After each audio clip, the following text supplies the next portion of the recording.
Hola, buenas tardes, profe.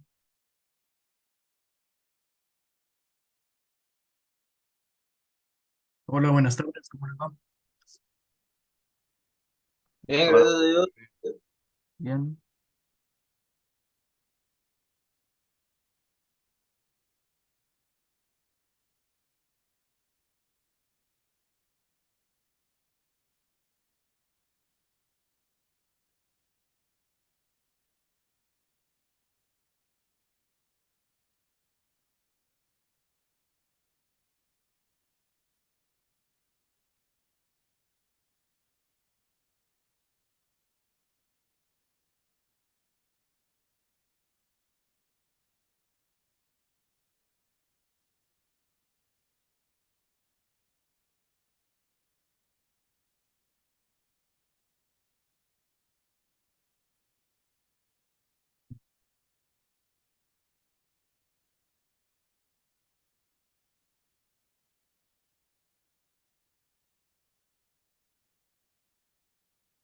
Bueno, ya la gran mayoría ingresó, entonces vamos a empezar.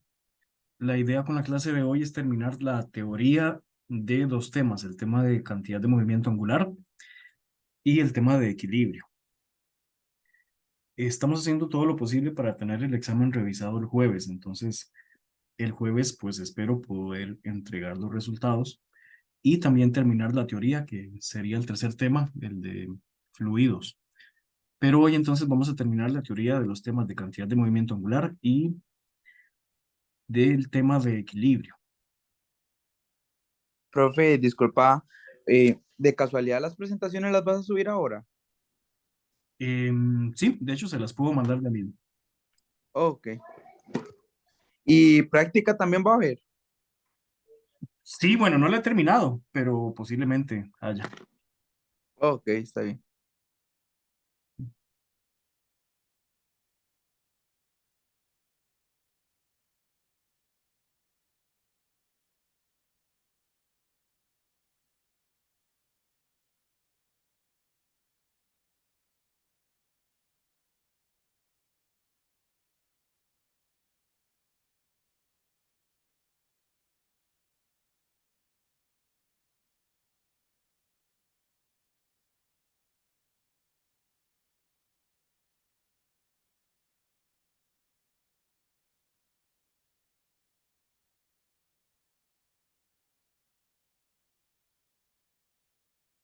Vean, les estoy cargando las presentaciones por acá mismo, por el chat. Las estoy enviando en este momento. Son la presentación de equilibrio, presión y estática de fluidos y cantidad de movimiento angular. Ya las tienen.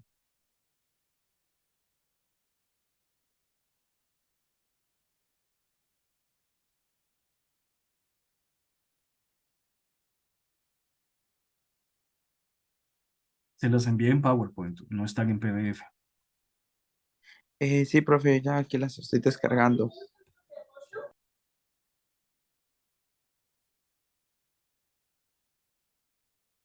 Bueno, perfecto. Entonces vamos a continuar. Ya lo tengo.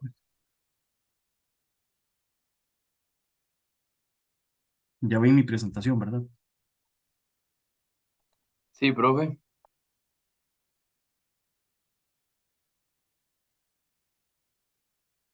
Ok, bueno, ¿por qué los objetos celestes tienden a girar en el espacio?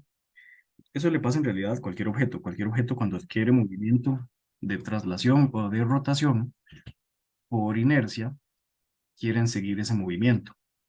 Entonces, al mantener ese movimiento, esa inercia, ya sea de traslación o de rotación, los objetos adquieren estabilidad.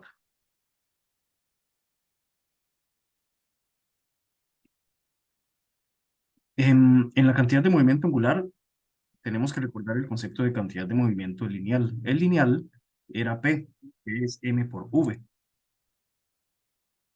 Y entonces hay uno análogo a esta cantidad de movimiento, porque esta era lineal, esta nueva se llama angular, que es la letra L mayúscula. Entonces, así como la cantidad de movimiento lineal nos hablaba acerca de cuánto movimiento traslacional tiene un objeto, La cantidad de movimiento angular nos habla acerca de cuánto movimiento de rotación tiene un objeto. Vean que la cantidad de movimiento angular es L y es la multiplicación del momento de inercia por la rapidez angular omega. Y si vemos las unidades terminan siendo kilogramos, metros al cuadrado sobre segundo. Esta definición que vimos primero es muy útil para objetos grandes, para objetos extensos. Pero también, si vemos objetos pequeños o partículas, hay otra definición. En realidad, las dos definiciones las podemos usar para objetos grandes u objetos pequeños, pero es más fácil que esta de arriba se utilice para objetos extensos y que esta de abajo se utilice para objetos pequeños. Entonces, L también se puede ver como el producto vectorial de R cruz P, o sea, el producto vectorial de el vector de posición por la cantidad de movimiento lineal me da la cantidad de movimiento angular. Y a la vez, la magnitud de L siempre es M por V por R por el seno del ángulo. Ese sería el ángulo que está entre el vector R y el vector P. Cualquiera de esas dos definiciones nos sirve. Bueno, hemos hablado mucho de la cantidad de movimiento lineal, ¿verdad? Acerca de que nos dice qué tan fácil o qué tan difícil es modificar la cantidad de movimiento, de traslación, o sea, de forma lineal. Si, por ejemplo, yo y Messi corremos a la misma rapidez, Messi es más fácil de derribar que yo porque yo tengo más masa que Messi. Yo tengo como 81 kilogramos. Messi tiene un poquillo menos. Entonces, en igualdad de velocidades, el que tiene más cantidad de movimiento lineal va a ser el que tiene más masa.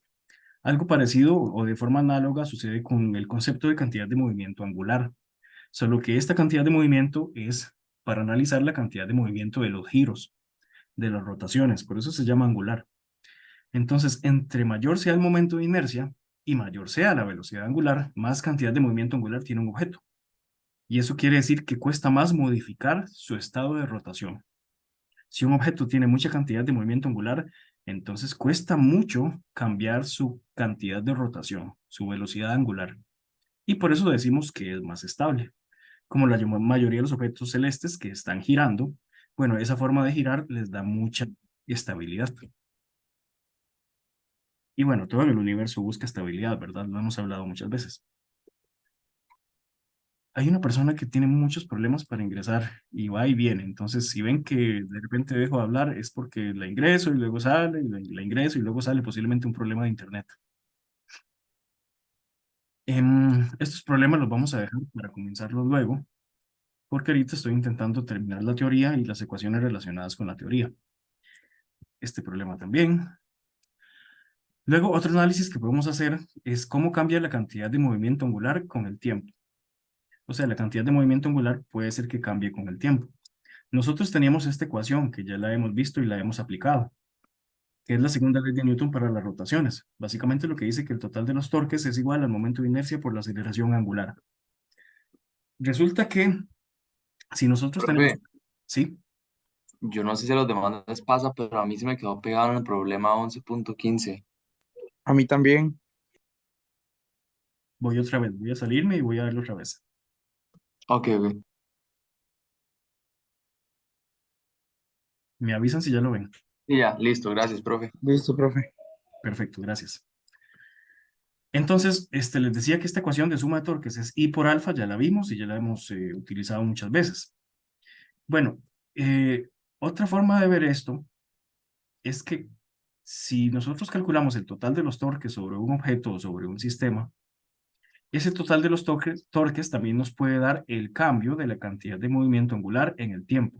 O sea, la primera derivada con respecto al tiempo de la cantidad de movimiento angular.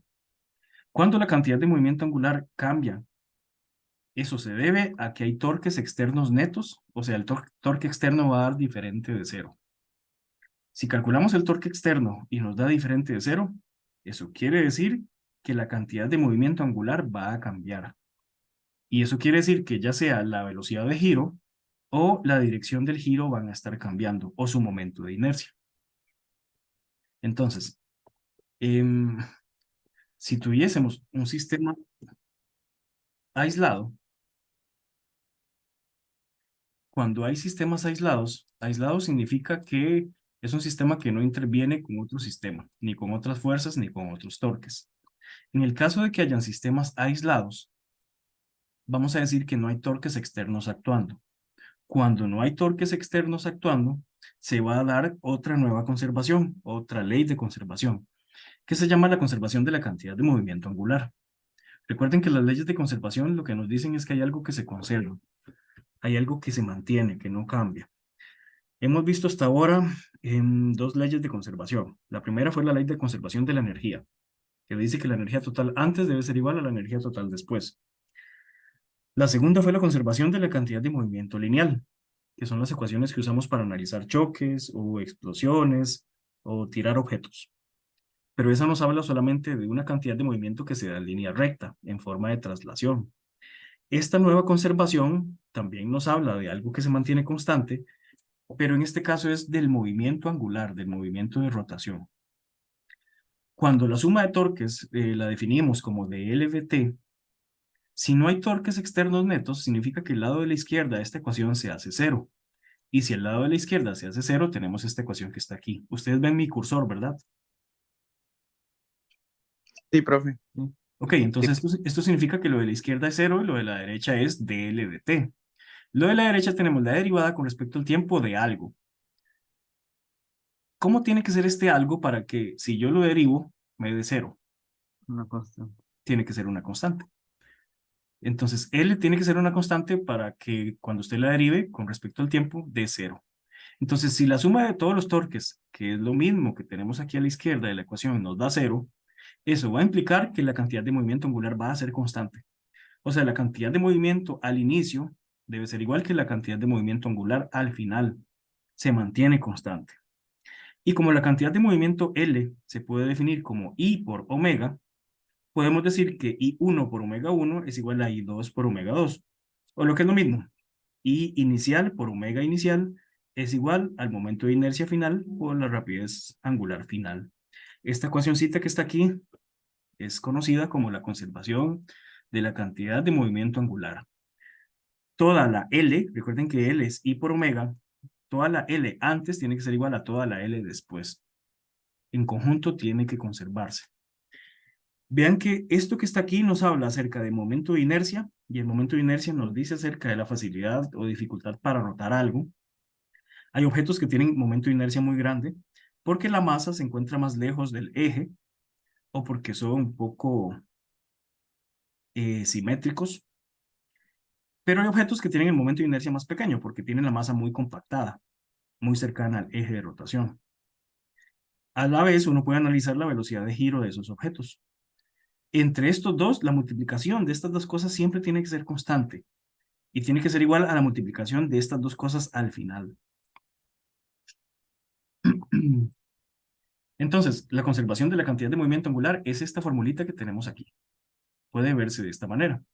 Entonces, si tenemos un sistema tal que no tiene torques externos actuando y de repente usted disminuye su inercia de rotación, esto tiene que compensarse con un aumento en la rapidez angular.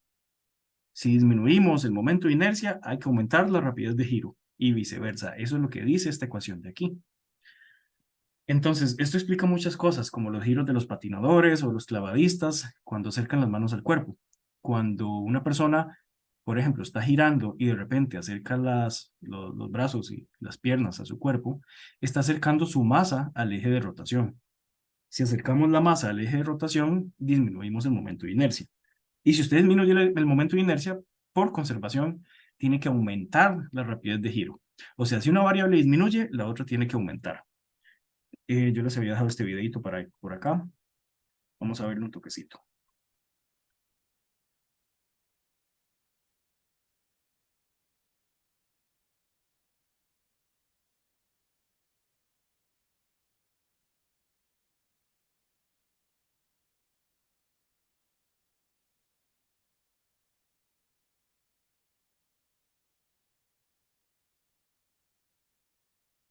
Me avisan, porfa, cuando ven mi YouTube.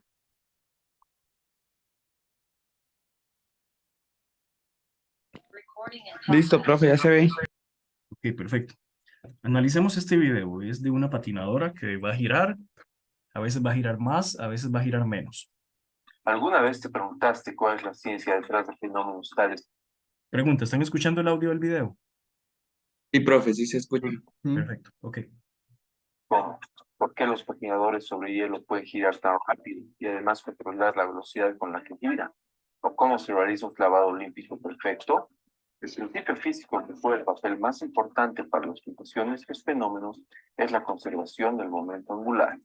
El momento angular es la medida de la rotación de un objeto que toma en cuenta la forma, masa y velocidad del mismo. Objetos que toma en cuenta la forma. Momento angular es lo mismo que cantidad de movimiento angular, por si acaso, significan la misma cosa. Momento angular o cantidad de movimiento angular es lo mismo, ¿ok? Y velocidad del mismo. El momento angular es una cantidad vectorial que se puede expresar como la primera expresión incluye la velocidad con la que un objeto gira y una cantidad llamada momento de inercia, la cual es característica de la forma del cuerpo que está girando y será la expresión que usaremos para la descripción de los fenómenos mostrados. El principio de conservación del momento angular se aplica a sistemas en los cuales el torque externo es nulo. Para la explicación, realizaremos experimentos parecidos, es decir, debemos simular un ambiente sin fricción por un momento. Para esto, haremos uso de una plataforma giratoria que prácticamente no tenga rozamiento por un periodo de tiempo considerable. Ok, no le hagan caso, más bien lo que quiero analizar está por acá.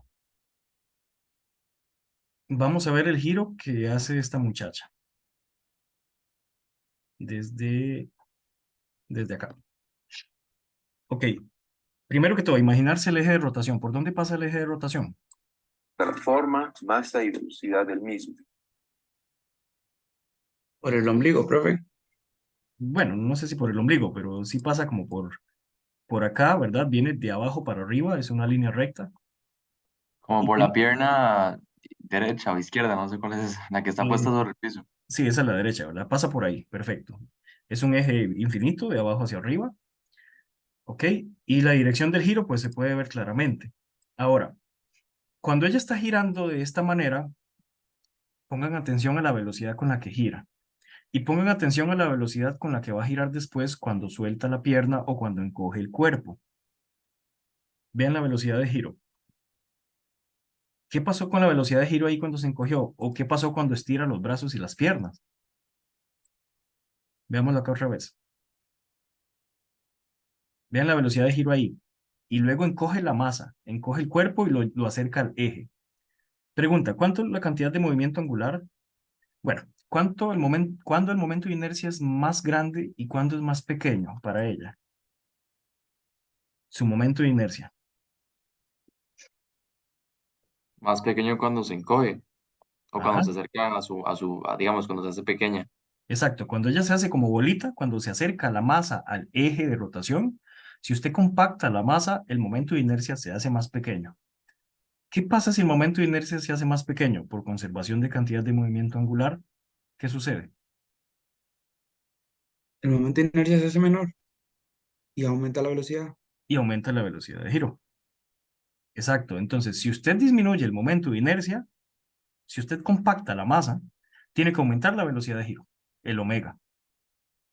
Entonces, cuando ella acerca los brazos y los pies al eje, ella comienza a girar más rápido. Porque cuando ella comienza los brazos y los pies al eje de rotación, su momento de inercia se hace más pequeño y eso tiene que verse compensado por un aumento en la velocidad de giro. Esa es la conservación de la cantidad de movimiento angular. Si usted disminuye una variable, la otra tiene que aumentar. Sigamos viendo. Vean aquí, vean lo rápido que va girando y cuando ella suelta los brazos y las piernas, estira los brazos y las piernas, aumenta el momento de inercia y disminuye la velocidad de giro. Veámoslo acá otra vez. Vean ahí lo rápido que va girando, porque la masa está muy compactada, está cerca del eje. Al estar compactando la masa, disminuye el momento de inercia y aumenta la rapidez angular. Recuerden que la rapidez angular simplemente es la rapidez de giro. Si el momento de inercia se hace pequeño, la rapidez de giro aumenta. ¿Y qué hace ella para frenar? Para frenar ella estira los pies, estira los brazos, o sea, aumenta su momento de inercia y disminuye la rapidez de giro. Vean que siempre pasa eso. Vean los giros ahí.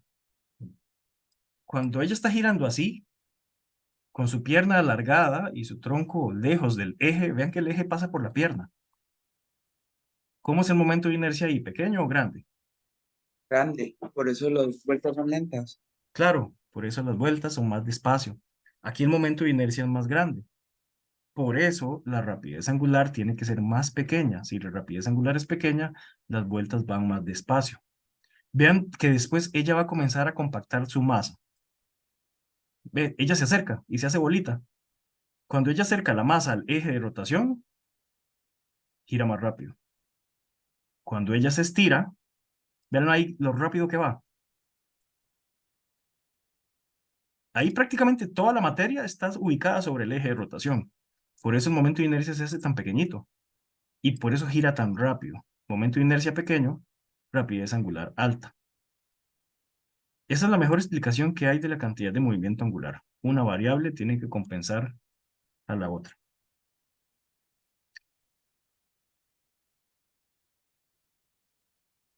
Entonces, ya entendiendo la conservación de cantidad de movimiento angular, están viendo la presentación, ¿verdad? Sí. Esto es lo que nos dice esta ecuación. Aumentar este momento de inercia significa disminuir la rapidez de giro y viceversa.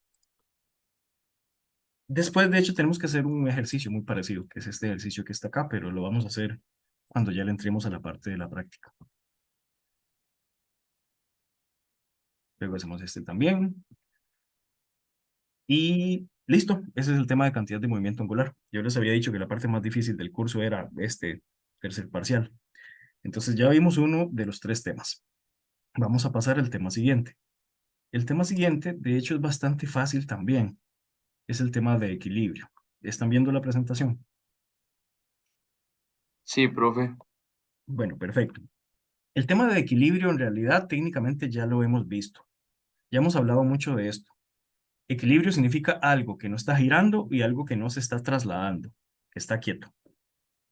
Y hemos hablado muchas veces de por qué la torre de Pisa no se cae a pesar de estar inclinada. Y es porque si trazamos la línea del peso saliendo desde su centro de masa, esa línea del peso cae adentro de la base. Hemos hablado de esto muchas veces, entonces no me voy a quedar aquí. Nada más, tal vez recordar un poco acerca de algunos conceptos: centro de gravedad, centro de masa y centro geométrico. El centro geométrico simplemente es el centro de la figura, ¿verdad? Donde se ve simétrica. Luego, el centro de gravedad es donde actúa el peso. Y el centro de masa equivale al centro de gravedad cuando el campo gravitacional es constante. Nosotros vamos a considerar para este examen que el campo gravitacional es siempre constante. Y vamos a considerar, por lo tanto, que la gravedad siempre vale 9,8. Al decir que vamos a considerar que el campo gravitacional es el mismo, significa que la aceleración también siempre va a ser 9,8.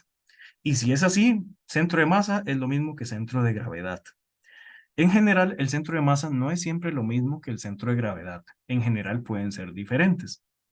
Pero cuando el campo gravitacional es constante, ahí sí son iguales. Lo mismo es centro de masa que centro de gravedad. Y para este curso va a ser así. Centro de masa para este curso va a ser lo mismo que centro de gravedad. Al centro de gravedad muchas veces se le llama baricentro, por si acaso. Las condiciones de equilibrio son muy sencillas. Ya las conocíamos, como les digo. Suma de fuerzas es igual a cero, que se puede descomponer en, valga la redundancia, componentes X y componentes Y. O sea, suma de fuerzas en X es igual a cero, suma de fuerzas en Y es igual a cero. Esta es la primera condición de equilibrio. ¿Qué significan estas dos condiciones de equilibrio? ¿Alguien puede decirlo? ¿Qué implica que suma de fuerzas en X sea igual a cero?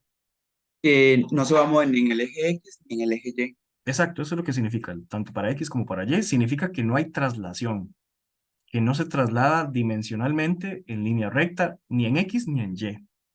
¿Y qué significaría la segunda condición de equilibrio? Suma de torques es igual a cero. Que no va a haber giros. Que no va a haber giros, que no va a haber rotaciones. Perfecto. Entonces, si nosotros unificamos estas dos condiciones, no hay traslación, implica la primera ecuación, no hay rotación, implica la segunda condición. Si las dos condiciones se cumplen simultáneamente, si las dos se cumplen a la vez, a eso le llamamos equilibrio mecánico.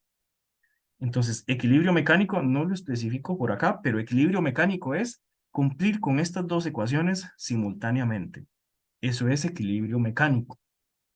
En resumen, equilibrio mecánico es no se traslada y no gira, no rota. Si algo está en equilibrio mecánico, está completamente quieto. No hay traslaciones, no hay rotaciones. Y estas ecuaciones, como les digo, más bien ya las hemos visto, no son ecuaciones nuevas. Simplemente que vamos a ver muchos más usos, vamos a ver más aplicaciones de estas ecuaciones, pero no hay teoría nueva. Como tal, no es que vayamos a ver nueva teoría. Más que todo es ver nuevas aplicaciones que hay de suma de torques es igual a cero. Y para eso, pues tenemos varios ejercicios pendientes, que son todos estos que están aquí, que luego vamos a ver también en la clase de práctica. Y vean qué rápido ya terminamos el segundo tema, el de equilibrio. Suma de fuerzas en X es igual a cero y suma de fuerzas en Y es igual a cero. Y ahora entonces vamos a ver el tercer tema, que ya este es el último tema para terminar el curso. Vean qué fácil se los estoy dejando. Este es el último y ya no tienen que sufrir más. Tienen que ponerle a estudiar bastante, eso sí, por supuesto, porque no hemos terminado. Entonces, en el último tema, que es el tema de fluidos, vamos a ver fluidos estando quietos. O sea, vamos a ver estática de fluidos. ¿Están viendo la presentación? Sí, profe. Ok, estática de fluidos entonces significa los fluidos estando quietos, como una represa. Una represa, bueno, toda esta parte de la represa está más o menos quieta. Hay una parte por donde fluye el agua, pero esa parte todavía no la vamos a analizar. Estática de fluidos significa entonces fluidos quietos. Por si acaso, ¿qué son fluidos? El aire es un fluido, los líquidos son fluidos, entonces tanto los gases como los líquidos son fluidos, los dos. Primero es recordar un poquito el concepto de densidad. La densidad volumétrica era ρ y la densidad simplemente mide la cantidad de masa por unidad de volumen. Las unidades ya sabemos cuáles son, kilogramos por metro cúbico. Esas son las unidades oficiales de la densidad en 3 dimensiones, kilogramo por metro cúbico. Sabemos que entre mayor es la densidad, es más grande la cantidad de sustancia que cabe en cierto espacio. Porque la densidad nos dice eso, cuánta masa cabe en el espacio. Hay cosas que tienen densidad relativamente baja, como el aire, tiene una densidad bastante baja. Aquí está el aire, 1,28 kilogramos por metro cúbico. Significa que por cada caja de 1 metro por 1 metro por 1 metro, eso es 1 metro cúbico, si metemos aire, le cabe apenas 1,28 kilogramos. El aire es poco denso, casi no tiene materia por unidad de espacio. Al contrario, por ejemplo, del agua. Cuando decimos agua, vamos a suponer que es agua dulce. Y si decimos agua salada, pues es agua salada que tiene densidad un poquito más grande. La densidad del agua salada es un poquitito más grande porque tiene muchos minerales disueltos. Pero el agua, repito, si yo digo agua, automáticamente tienen que entender que es agua dulce. Y la densidad del agua es 1000. ¿1000 qué? 1000 kilogramos por metro cúbico. Si previamente han visto que la densidad del agua es 1, ese 1 sería en unidades de gramos por centímetro cúbico. Y no es que esté mal, pero no usamos esas unidades, usamos unidades de kilogramos por metro cúbico. Si es así, la densidad del agua es 1000 kilogramos por metro cúbico. El agua salada un poquitito más, la sangre un poquitito más. El mercurio, que es un metal, tiene una densidad gigantesca. Son 13,6 toneladas por metro cúbico, ¿verdad? Porque 13.600 kilogramos por metro cúbico sería 13,6 toneladas por metro cúbico. Recuerden que una tonelada son 1000 kilogramos. Cosas más densas, el plomo, 11.300. El oro es súper denso, 19.300. O sea, el oro es muy pesado. En la vida cotidiana muchas veces utilizamos la palabra densidad como sinónimo de pesado. No significa lo mismo, pero más o menos uno lo entiende. El oro es muy pesado, pero casi nadie lo sabe porque casi nadie tiene tanto oro en las manos. El platino es todavía más denso, el uranio es muy denso también, y este es el elemento más pesado del universo. Ya habíamos hablado de esto, de hecho, la primera clase que les di, hablamos acerca de este tema. El osmio es la sustancia pura más densa del universo, el elemento. Son 22.600 kilogramos por metro cúbico. Comparado, por ejemplo, con el plomo, ven que el plomo es 11.300. Y todo el mundo sabe que el plomo es súper pesado. Y aún así, ven que el osmio es el doble de pesado que el plomo. Y, bueno, obviamente esto es un chiste. Como tal, sí es cierto que la cosa más densa del universo es el agujero negro, ya hablamos de eso. Lo segundo más denso son las estrellas de neutrones. Y después de eso, tenemos el osmio, básicamente. Ok, la presión se define como fuerza entre área o el diferencial de fuerza entre un diferencial de área. Esta presión P tiene unidades que se llaman pascal, PA. PA significa pascal. Y un pascal es simplemente un newton sobre metro cuadrado. Un newton por metro cuadrado, eso es un pascal. Hay otras unidades que no son parte del SI, o sea, no son parte del sistema internacional, como las PSI. Las PSI significan pound square inch, y básicamente eso es una libra por pulgada cuadrada. Una PSI equivale a 6,9 por 10 a la 3 pascales. Las PSI se pueden ver mucho, por ejemplo, en la presión de las llantas, de la bici, de cualquier vehículo, de los carros. Entonces, los PSI son otras unidades para analizar presión, pero las oficiales son los pascales. Luego, la presión atmosférica es un tema interesante también. La atmósfera está llena de un montón de moléculas, de muchos gases, y todos esos gases combinados son llamados aire. La presión atmosférica, ¿qué es? Bueno, es la presión que hacen ese montón de moléculas de aire sobre las cosas que están metidas en la atmósfera, como nosotros. A veces la presión atmosférica sube, a veces la presión atmosférica baja. Pero en general, en promedio, se definió otra unidad para medir presión, que se llama una atmósfera. Una atmósfera está definido como 1,01 por 10 a la 5 pascales. Eso es una atmósfera. Otra unidad para medir presión. Y hay otra que usan mucho los gringos, que se llama el bar. Un bar no es de tomar birras, sino el de medir presión. Es 1 por 10 a las 5 pascales. O sea, son 100.000 pascales. Entonces, vean que tenemos un montón de unidades para presión. Las oficiales, que son los pascales. Las PSI, que una PSI equivale a 6,9 por 10 a la 3 pascales. Las atmósferas, que una atmósfera equivale a 1,01 por 10 a las 5 pascales. El bar, que un bar equivale a 1 por 10 a las 5 pascales. Entonces, en este momento ya hemos visto 4 unidades para medir presión, pero recuerden que lo oficial son los pascales. A ver, ¿hay mayor presión atmosférica en general en San José, como por acá, por donde estamos, o en Limón?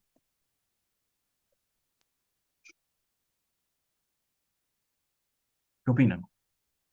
Pues, yo creería que sí, profe, porque hay mayor altura. Estamos a mayor sobre el nivel del mar. Ok, para Yo ver, había dicho ¿dónde hay que más? ¿En San mientras, José o en Limón? yo había dicho que mientras más cerca de las costas, más presión, y viceversa con las En montañas, Limón, que hay menos profe, presión. ¿Por qué en Limón? por la Es por las altura, costas. al nivel del mar y San José no. ¿Y eso qué tiene que ver? San De la José está más cantidad de alto que moléculas Lima. de aire, entre más altura, menos presión atmosférica. Sí, muy bien, muy bien. La presión atmosférica es la cantidad de aire que tenemos encima de nosotros. Analicen, cuando estamos en Limón casi que estamos a nivel del mar. Cuando estamos en San José estamos un poco más arriba, estamos encima de las montañas, digamos. ¿Dónde tenemos más atmósfera por encima? ¿Aquí en San José o en Limón? Bueno, como en Limón estamos más abajo, hay más atmósfera encima en Limón. Como en Limón hay más atmósfera encima, en general en Limón la presión atmosférica es más alta. Aquí en San José estamos más arriba porque estamos encima de las montañas. Hay un montón de aire que está básicamente debajo de las montañas, no debajo de las montañas, pero se ubica por debajo del nivel donde estamos nosotros. Nosotros en San José entonces tenemos menos aire por encima. Si tenemos menos aire encima de nosotros, entonces la presión atmosférica aquí en San José es menor porque hay menos aire encima de nosotros. Ese efecto muchas veces se nota cuando uno va a Guapiles o a Limón, va muy rápido de repente y siente que se le tapan los oídos. No sé si les ha pasado que se le tapan los oídos cuando cambian de altura muy rápido. Profe, a mí sí me ha pasado, de hecho, cuando vengo de, bueno, cuando voy de la casa hacia la U, yo vivo en Cartago y cuando voy bajando el Chomogo, siento como en el oído como que uno le hace como, como que se te abre, Sí, o claro. a veces como que se tapa.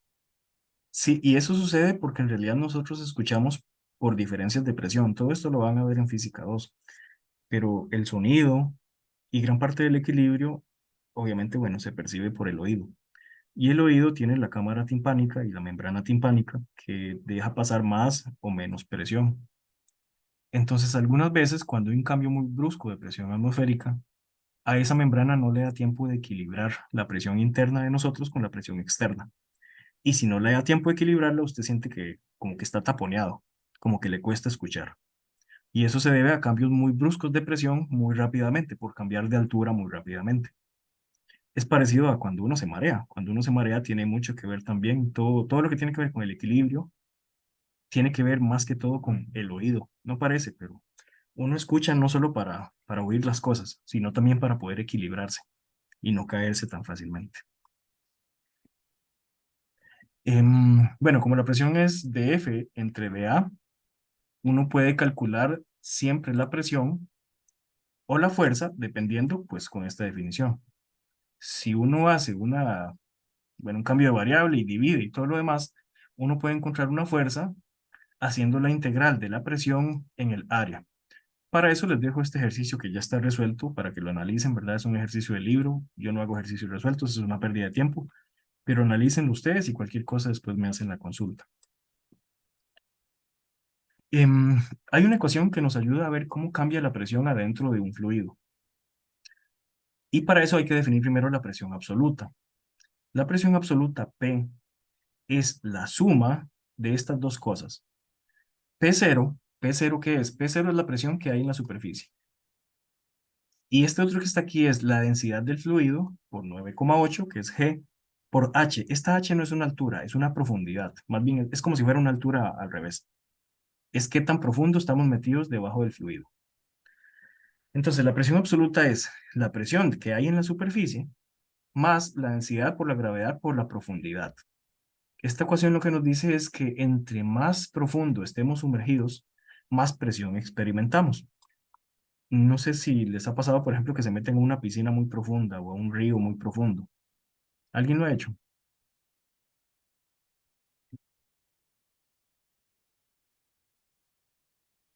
Bueno, más o menos después de los 3 metros de profundidad, a uno hasta que le duelen los oídos, hasta que le suena como un pi, como un pitido. Y es por lo mismo, porque el oído intenta mantener la diferencia de presión, pero ¿qué pasa si tenemos 3 metros de agua por encima? El agua es pesada y ese peso produce una presión. Entre más profundo nos sumergimos, bueno, más presión experimentamos. Lo que pasó hace unos meses, por cierto, con este submarino que implosionó, me imagino que recuerdan la noticia, de ahí, o sea, imagínense estar ustedes a 5 kilómetros por debajo del agua. El montón de agua que tienen por encima, lo pesado que se vuelve eso. Si el submarino como tal no tiene una presión que contrarreste ese montón de presión del agua, lo que hace es que lo aplasta, ese montón de agua lo aplasta. Por eso muchas veces dicen que eso es una implosión. Una implosión es como una explosión, pero al revés. En vez de ser de adentro para afuera, es de afuera para adentro, por el montón de presión que se experimenta por el hecho de estar sumergidos a tanta profundidad. Profe, Ujú. una pregunta, ¿cómo hacen para nivelarse los submarinos? Bueno, para nivelar la cantidad de presión. Vieras que ellos tienen un montón de tanques previamente, desde antes, que llevan aire. Entonces lo que hacen es meter o sacar más aire. Y ya ese aire viene metido en un montón de tanques, ya vienen presurizados. Entonces, poco a poco van liberando y van liberando presión dependiendo de cómo la necesiten. Es muy parecido con los aviones. Pero lo que los aviones no necesitan llevar tanques, porque arriba en el cielo sí hay aire. Los aviones hacen algo muy parecido. Expulsan aire o meten aire para estar nivelando también. En el caso de los submarinos, más bien es utilizando tanques, tanques que ya llevan previamente. Y ahí lo van sacando o lo van quitando. Em, Hay otra definición de presión que es la presión manométrica. Si hablamos de presión manométrica, es esta resta, la presión absoluta menos la presión en la superficie. La presión manométrica se puede ver como la presión interna. Cuando uno lleva el carro o la moto a que se lo inflen a la bomba, por ejemplo, a una gasolinera, todos saben que es una bomba, ¿verdad? Menos que yo a veces vacilo a mi novia con eso, porque dice, ay, pasemos a la bomba. Y yo le digo, no, que es una bomba, una bomba estalla. Yo espero que eso no estalle. Es una gasolinera. Pero bueno, todo el mundo sabe que es una bomba, ¿verdad? Si llevamos el carro a inflarle los neumáticos a la bomba, esa presión que vemos es una presión manométrica. Pman significa presión manométrica. Y la presión manométrica es como la presión interna. Es la presión absoluta menos lo que hay en la superficie, que en este caso sería restarle la presión atmosférica. Cada vez que hablemos de una presión manométrica, es la presión de adentro, la presión interna. Cada vez que le medimos la presión a las llantas, estamos midiendo en realidad una presión manométrica. Y luego hacemos estos cálculos, es muy sencillo. Viene un tema muy importante, que es súper interesante, que es flotación y principio de Arquímedes. Casi que de fijo el problema de examen tiene que ver con esto. Bueno, este examen que viene, el cuarto, que es el último, tiene tres problemas. Uno es de fluidos, otro es de cantidad de movimiento angular y otro es de equilibrio. Eso no es un secreto para nadie, todo el mundo lo sabe y por eso se los estoy diciendo. Pero el tema más importante que yo considero de toda estática de fluidos es este, flotación y principio de Arquímedes. El principio de Arquímedes es lo que nos ayuda a entender cómo le hacen los objetos para flotar. A ver, pregunta, ¿algo menos denso que el agua puede flotar en el agua? ¿Sí? Supongo. Sí, por definición Sí, sí. Cualquier cosa menos densa que el agua va a flotar en el agua. Ok, algo igual de denso que el agua puede flotar en el agua. no. Creo que sí. Bueno, no sé. Sí, No en sé. O realidad, sea, sí, en realidad sí. El objeto se queda donde usted lo ponga. Ahí listo. Si algo es igual de denso que el agua, se mantiene donde usted lo puso. Si lo puso debajo del agua, a 2 metros debajo del agua, se quedará ahí, a 2 metros debajo del agua. Ok, y algo más denso que el agua puede flotar en el agua. No, se hunde. ¿Y cómo le hacen los barcos? Lo que iba a preguntar, bro. tienen aire. Bueno, sí, esta pregunta es muy interesante porque la respuesta es también depende. ¿Algo más denso que el agua puede flotar? Bueno, a veces sí, a veces no. Porque la flotabilidad no solo depende de la densidad, depende de algo que se llama fuerza de empuje, o fuerza de flotación, o fuerza boyante, como le quieran llamar. Yo le voy a llamar fuerza de empuje. A la fuerza de empuje le vamos a colocar una E mayúscula. Repito, la fuerza de empuje es lo mismo que fuerza boyante o fuerza de flotación. Todo esto proviene del principio de Arquímedes. Lo que dice el principio de Arquímedes en palabras simples y entendibles es cuando usted sumerge un objeto cualquiera, si ese objeto está sumergido, cualquier objeto que está sumergido, por ejemplo, debajo del agua, experimenta una fuerza que va para arriba. Siempre es vertical, siempre para arriba. A esa fuerza le llamamos empuje. ¿Y cuánto vale esa fuerza? ¿Cómo la cuantificamos? Bueno, por supuesto que tiene unidades de Newton porque es una fuerza, pero ¿cuánto número? ¿Cuánto vale? Bueno, esa fuerza es exactamente igual que si usted agarrara el peso del agua que el objeto está desalojando, usted pesa esa cantidad de agua que el objeto desaloja y esa cantidad de peso es lo mismo que la fuerza de empuje. Tal vez para que lo entiendan mejor, no sé si les ha pasado que se meten, por ejemplo, una piscina, no se nota, pero en una bañera, no sé, en un jacuzzi, ¿ok? Uno se mete en una bañera, en el jacuzzi, ¿verdad? Y uno experimenta que el nivel del agua sube. ¿Lo han notado? ¿Cómo sube el nivel del agua cuando usted se mete? Bueno, si usted está metido ahí en la tina, uno experimenta que el nivel del agua sube. ¿Por qué sube el nivel del agua? Ya, porque usted le está metiendo más al fluido, ¿verdad? Usted está metiendo su cuerpo. Ese nivel del agua que está fluyendo cuando usted mete un objeto, si usted pudiera calcular cuánta agua sube, cuánta agua se desaloja y usted la pesa, y usted sabe cuántos kilogramos tiene y obtiene su peso, o sea, sus kilogramos por 9,8, eso es la fuerza de empuje. O sea, la fuerza de empuje nos dice que entre más cantidad de agua usted saca, más grande va a ser la fuerza de empuje. Y entre más grande la fuerza de empuje, con más facilidad uno va a flotar. Entonces, la fuerza de empuje se puede cuantificar así. La masa del líquido, esta L es líquido, como el agua, por G. Pero es más fácil usar esta otra formulita que está aquí abajo. Es más práctico. La fuerza de empuje es la densidad del líquido por la gravedad por el volumen del objeto que está sumergido. VS significa el volumen sumergido. ¿Qué es el volumen sumergido? A ver, si yo meto todo mi cuerpo por debajo del agua, ¿cuánto vale el volumen sumergido?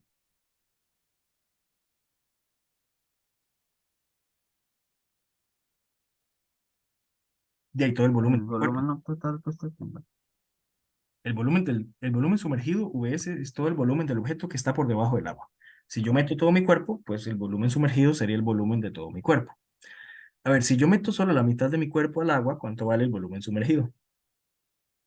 La mitad de su cuerpo. Pregunta. La mitad de mi cuerpo. Si yo meto solo los brazos al agua, ¿cuál es el volumen sumergido? Bueno, solo el volumen de los brazos. Y así sucesivamente. Entre más grande es el volumen sumergido, vean que el empuje es directamente proporcional al volumen sumergido. El empuje se hace más grande si la densidad del líquido es más grande, si la gravedad es más grande o si el volumen sumergido es más grande. La gravedad siempre va a ser 9,8, entonces la gravedad no influye mucho en el empuje. Pero, por ejemplo, la densidad del líquido sí influye en el empuje. Si el líquido es más denso, el empuje es mayor.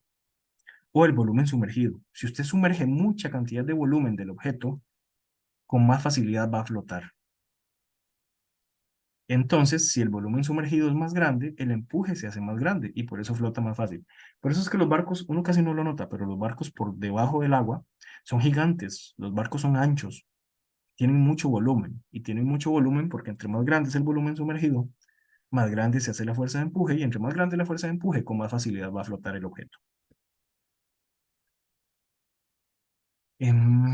Luego vamos a hacer este ejercicio. Profe, pero entonces si uno mete, digamos, como una lámina de hierro en una tina, una lámina plana de hierro larga, digamos, ancha, entonces, pero ¿por qué siempre se hunde? Ah, porque en ese caso, si usted calcula la cantidad de peso de agua que desaloja el volumen sumergido contra el propio peso le gana. Ah, bueno. Por eso, no cualquier metal va a flotar, depende de la forma que tiene ese metal. La forma es fundamental. Por eso la forma de los barcos es ancha, es anchota. Entre más ancho, más volumen de agua desplaza, más volumen sumergido tiene. Y entre más volumen sumergido, más grande es el empuje. Los barcos, de hecho, tampoco están hechos completamente de metal, también tienen otros materiales, ¿verdad? Pero la idea es que cuando usted haga la forma de ese metal, esa forma no sea plana, que no sea tan plana, más bien que sea como cóncava, que sea volumétrica. Entre más volumen tiene ese objeto, con más facilidad va a flotar. Y bueno, todo esto nos lleva a una definición de peso aparente, porque el peso aparente es un peso que uno percibe de forma aparente, no es el peso real. Si ustedes han intentado levantar a alguien en el mar o en una piscina, uno experimenta que todas las cosas son más livianas, ¿cierto? Bueno, no es que las cosas son más livianas, porque es que uno experimenta un peso aparente menor de los objetos cuando están sumergidos. Por la fuerza de empuje, ¿Qué hace la fuerza de empuje? tirarlo hacia arriba. Ujú, exacto, es como que la fuerza de empuje nos está ayudando a levantar los objetos. Por eso, cuando estamos en un fluido, el peso aparente se percibe menor. Es solo apariencia. Los objetos siguen teniendo un peso real igual, pero como la fuerza de empuje está jalando el objeto para arriba, nos está ayudando a levantarlo. Por eso uno experimenta un peso aparente menor. Y bueno, luego vamos a hacer también este ejercicio que está por acá. Concepto importante, principio de Pascal. El principio de Pascal lo usamos por todo lado, siempre que hay prensas hidráulicas o gatas hidráulicas que les llaman, no sé si saben cuáles son. O por ejemplo, las puertas que son hidráulicas, que es un sistema para cerrar o para abrir, haciendo fuerzas, haciendo presiones. O también em, cuando uno tiene que levantar un carro, por ejemplo, bueno, parecido a este dibujito que está aquí, este dibujo es diferente, pero cuando uno tiene una gata hidráulica, lo que hace es hacer una pequeña fuerza y que esa fuerza se vea multiplicada. Lo que dice el principio de Pascal, o la ley de Pascal, es que cualquier presión que usted aplique a un fluido confinado se transmite por igual a todo el fluido, la presión. Primero, ¿qué es un fluido confinado? Un fluido confinado es un fluido encerrado. Confinado es sinónimo de encerrado. Es como tener una botella con agua. Si usted aplica una presión en un punto, todos los demás puntos experimentan o sienten la misma presión. Eso es el principio de Pascal. La presión es igual en cualquier punto para un fluido que está encerrado. Pero lo que son iguales son las presiones, no las fuerzas, no las áreas. Como presión es fuerza entre área, la presión 1 es fuerza 1 entre área 1. Y la presión 2 es fuerza 2 entre área 2. Y de aquí podemos sacar multiplicaciones, divisiones y demás para obtener relaciones interesantes, como en este ejercicio que vamos a hacer después. A pesar de que uno pueda aquí colocar una fuerza pequeña, esa fuerza pequeña puede terminar levantando algo que tiene un peso gigantesco. Y esto es gracias al principio de Pascal, que dice que lo que son iguales son las presiones, pero las fuerzas pueden ser distintas si usted las aplica en áreas distintas. Luego hacemos este ejercicio. Pero en resumen, ¿para qué sirve la ley de Pascal? Bueno, sirve para levantar objetos muy pesados a pesar de que uno aplique fuerzas muy pequeñas. Es para hacer un intercambio de fuerzas, si usted tiene áreas diferentes. Y básicamente para eso sirven todas las máquinas, ¿verdad? Para hacer el trabajo más sencillo. Aplicar poca fuerza, pero obtener mucha fuerza, por ejemplo. Profe, una pregunta. Sí, Es más que todo como conceptual en esa cata hidráulica, ¿verdad? Que, digamos, el peso que se está haciendo como en la parte izquierda, tiene que ser, la fuerza que se está haciendo tiene que ser más grande que el peso del carro, como para que no sea al revés que se está, o sea, para que la presión ayude a levantar el carro, ¿no? vieras que no, más bien lo que estamos viendo es que a pesar de que el carro tiene un peso muy grande y si usted lo quisiera levantar directamente necesita una fuerza muy grande, a pesar de eso, más bien esta ley de Pascal lo que nos dice es, si usted utiliza este dispositivo, usted puede aplicar una fuerza pequeña por acá y cuando esa fuerza se venga por el fluido y salga por aquí, esa fuerza va a estar amplificada. Lo que son iguales son las presiones. La presión aquí en la entrada, por ejemplo, va a ser igual en cualquier punto por acá. Todas las presiones siempre son iguales, incluso la presión aquí, en esta parte del pistón que está debajo del carro. Las presiones son iguales. Pero como aquí, por ejemplo, la fuerza es pequeña y el área es pequeña, aquí más bien el área es más grande. Por eso la fuerza se va a hacer más grande. Es parecido a una ley de conservación, de hecho. Entonces, más bien aquí vamos a aplicar poca fuerza de entrada, pero vamos a obtener mucha fuerza de salida. Lo que son iguales, repito, son las presiones, pero las fuerzas sí van a ser diferentes. Y eso es lo más interesante. Eso es lo que vuelve más útil a todas estas cosas hidráulicas. Profe, una Em, pregunta, entonces, mientras más grande sea el área 2 mayor será entonces como la fuerza ahí. bueno, no necesariamente, no es solo el área 2, depende también de cuánto valga el área 1. Es una combinación de las dos, de área 1, de área 2 y de la fuerza 1. Ujú. O sea, ¿qué pasa si despejamos, por ejemplo, si despejamos esta ecuación, si despejamos la fuerza 1, es el despeje más fácil del mundo. ¿Qué hace el área 1? Pasa a Pasa a dividir. multiplicar, Pasa a multiplicar más bien. Pasa a multiplicar, sí, sí. pasa a Claro, multiplicar entonces, otra eso vez. significa que si el área 1 es grande y el área 2 se hace pequeña y usted tiene una fuerza 2 ahí, no sé cualquiera, usted tiene una relación con la fuerza 1. Entonces, no es solo que el área 2 sea de tal tamaño o que el área 1 sea de tal tamaño. Hay que buscar la relación entre las dos. Al despejarla, usted sí va a obtener que la fuerza 1 va a ser lo que valga la fuerza 2 por el área 1, pero entre el área 2. Si ese es el único cálculo que usted va a hacer, si eso es lo único, más bien vamos a obtener que si el área 1 se hace grande y el área 2 se hace pequeña, usted va a obtener más fuerza. Si ese fuera el caso. Pero en general uno no puede decir como una ley como tal, porque esto nunca nos habla de fuerzas o áreas, en realidad lo que nos habla es de presiones. Lo que se mantiene igual siempre es la presión 1 y la presión 2, o sea, la presión de cualquier punto. Lo que le pase a la fuerza 1 o lo que le pase a la fuerza 2 depende de las áreas. Si la relación de las áreas si es como se ve aquí, entonces uno sí puede obtener más fuerza, por así decirlo. Es un intercambio de fuerzas por áreas, pero hay que analizar cada situación en específico. Em, ok, esto también está de tarea.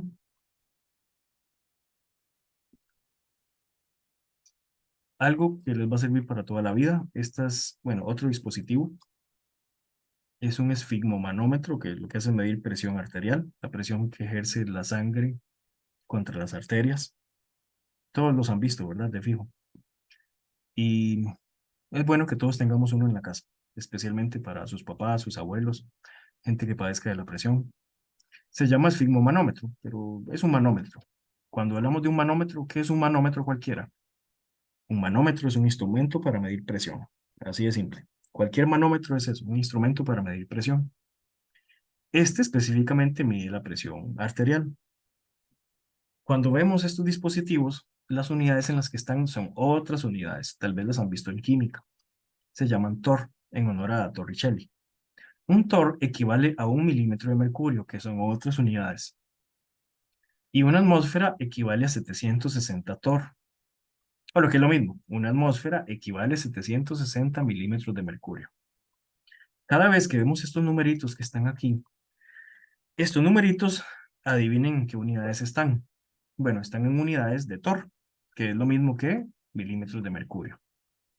No me voy a poner a hablar de la historia de dónde viene todo esto, pero sepan que son otras unidades y que teniendo los factores de conversión, podemos pasar estos números a atmósferas o a pascales, si fuera el caso, o a bar, o a PSI, lo que ustedes quieran. Pero entonces estos números están en milímetros de mercurio. El número de arriba mide la presión sistólica, que es como el pico máximo de presión que genera el corazón, y el número de abajo mide la presión diastólica, que es la menor presión que tenemos internamente. Los seres humanos siempre tenemos presión internamente, porque de lo contrario estaríamos muertos. Siempre tenemos presión, y aquí el número de arriba nos indica dónde se hace máxima, y aquí el número de abajo nos indica dónde la presión se hace mínima. Fisiológicamente hablando, no es algo que tienen que manejar, pero para que sepan, la presión interna se hace máxima en la fase del corazón, en la fase cardíaca que se llama sístole. Por eso esto se le llama presión sistólica, el número de arriba.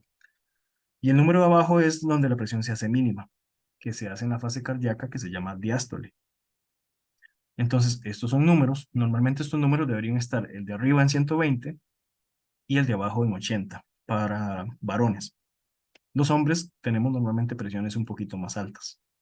Lo normal, no quiere decir que todos tienen que estar ahí, pero como el valor más esperado es que el de arriba esté en 120 y el de abajo en 80. Para las mujeres cambia un poco. En promedio, las mujeres este de aquí arriba lo tienen como en 110 y este de aquí abajo lo tienen como en 60, 70 por ahí, que son presiones relativamente bajas.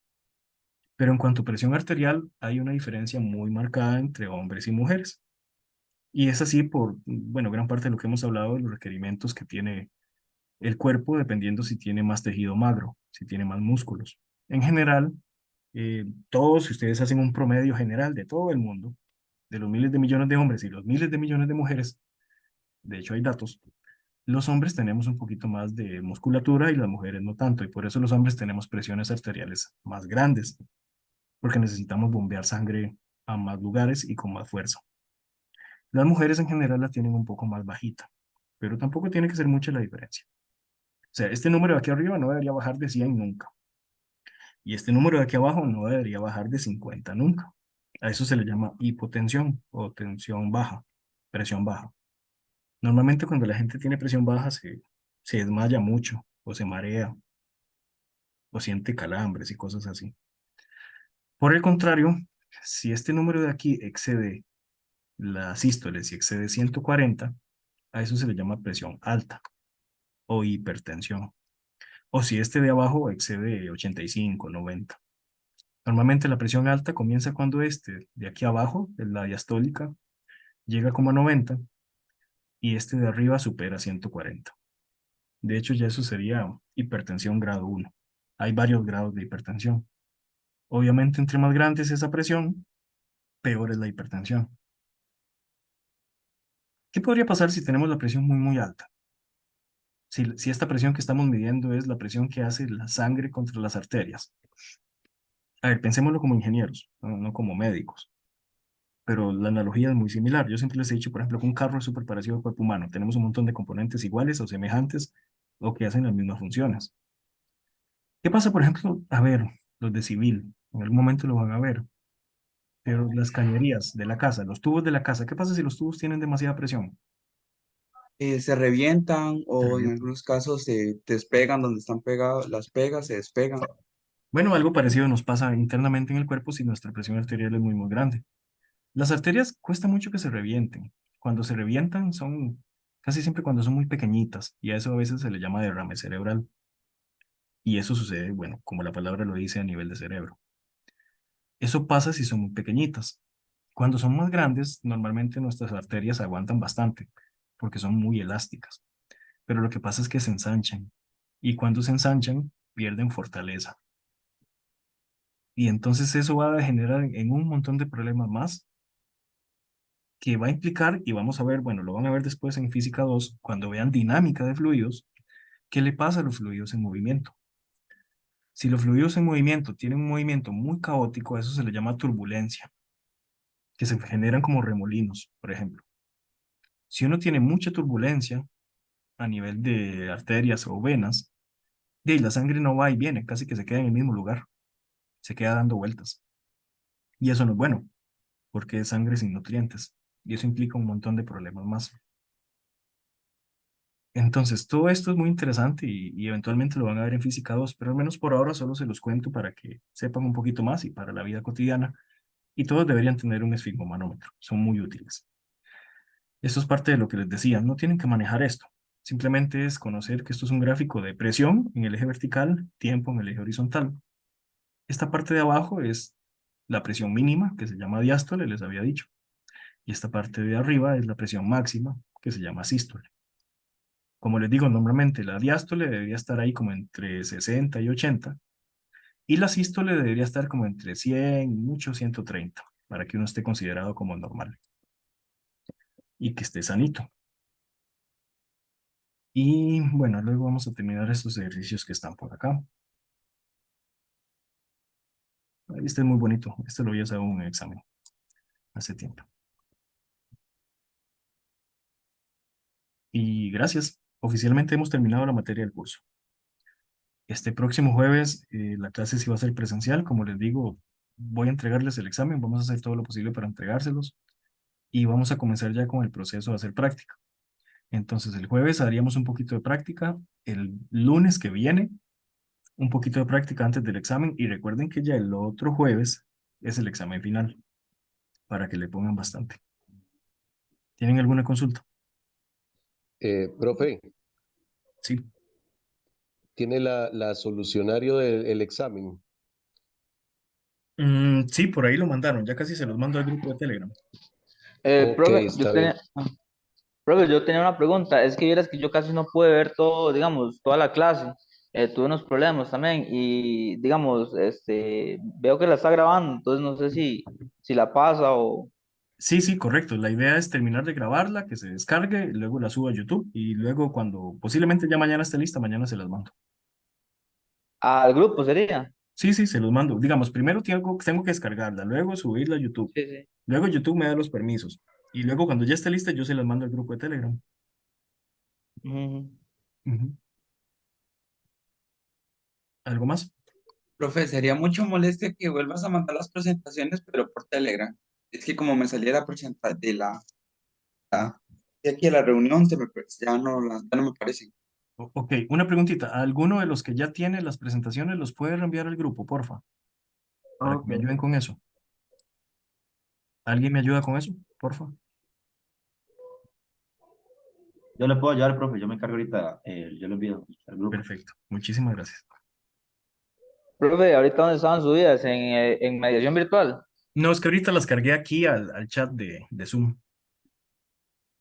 Ah, sí, no, no, ahí sí no quedan guardadas. Sí, sí, apenas nos desconectamos se borran. Sí, sí. Sí, Entonces sí. el compañero dijo que ahorita me hace el favor de volver a Sí, enviarlas al sí. grupo Ah, de ok, Telegram. ok. Bueno, profe, buenas noches, que descansen. Buenas noches. Chao, profe. Descansen. Cuídense mucho. Gracias.